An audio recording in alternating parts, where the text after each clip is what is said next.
Hi everybody, welcome back to our channel. I am back with a new video. In this video, I'll let you guys know the ways to fix Instagram fail to load error earlier messages. In order to fix this issue, you could try following the steps.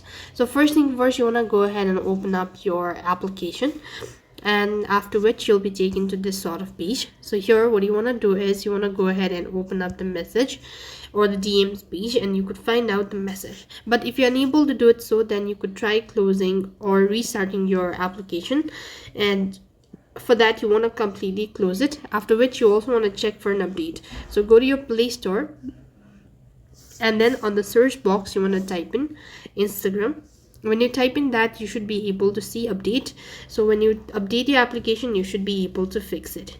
And not only that, you could also try checking your internet connection. Sometimes the issue might be with the internet or the server as well, so you could always check these issues.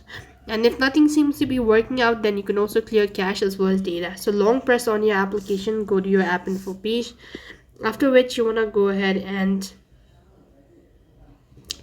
what you want to do is click on storage, and once you go to storage, click on clear cache as well as data. This should be able to fix it.